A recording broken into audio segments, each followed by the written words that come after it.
কুষ্টিয়ার সরকারি গুদাম থেকে ওএমএস এর সাদা গম উত্তোলনের পর আটা তৈরির জন্য মিলে না নিয়ে বিক্রি হচ্ছে কালোবাজারে। এ নিয়ে আরো জানাতে সরাসরি যুক্ত হচ্ছেন সহকর্মী সাজ্জাদ হোসেন। সাজ্জাদ, এমন অনিয়মের ঘটনা তদারকি কেন নেই এবং এই বিষয়ে কি বলছে সংশ্লিষ্টরা, আমাদের জানাবেন।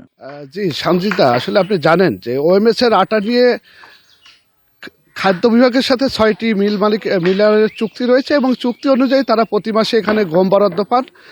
যে গম তারা বরাদ্দ পান সেই গম তারা মিলে নিয়ে গিয়ে আটা তৈরি করে সেটা ডিলারদের কাছে সরবরাহ করার কথা রয়েছে।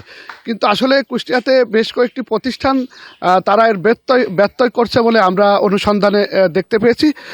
বিশেষ করে গত মাসের চলতি মাসে গিনি অটোফালারের মিলের যে অনুকূলে 26 মেট্রিক টন গম বরাদ্দ ছিল, তারা সেই গম গোডাউন থেকে উত্তোলনের পরে তাদের মিলে না নিয়ে গিয়ে সেটা কিন্তু কালোবাজারে বিক্রি করার একটা করেছিল তারা, এবং সেটা আমরা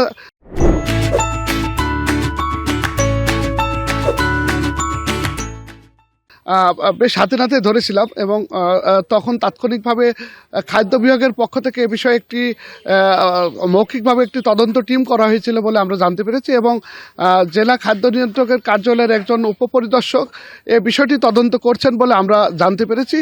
এবং জেলা খাদ্য বিভাগ যেটা জানিয়েছেন যে এই ধরনের যেসব মিলের অনুকূলে গম বরাদ্দ দেওয়া হয়েছে সেই গম গোডাউন থেকে তুলে তারা মিলে নিয়ে যাবেন, এটাই নিয়ম।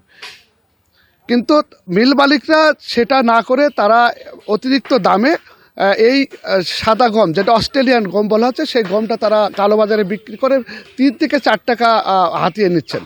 পরে তারা নিম্নমানের গম কিনে সেটা আটা তৈরি করে ওএমএসের, মানে যেটা গরিব মানুষের জন্য ওপেন মার্কেট সেলের জন্য যে ওএমএসের যে আটা সেটা কিন্তু বিতরণ করা হচ্ছে। তা খাদ্য বিভাগ জানিয়েছেন যে এই ধরনের অনিয়ম বন্ধ করার জন্য তারা নিয়মিত অভিযান পরিচালনা করছেন এবং যারা অনিয়মের সাথে জড়িত তাদের বিরুদ্ধে আইনানুগ ব্যবস্থা নেওয়ার জন্য তারা নেবেন বলে তারা জানিয়েছেন। সঞ্জিতা। সাজ্জাদ, ধন্যবাদ আপনাকে।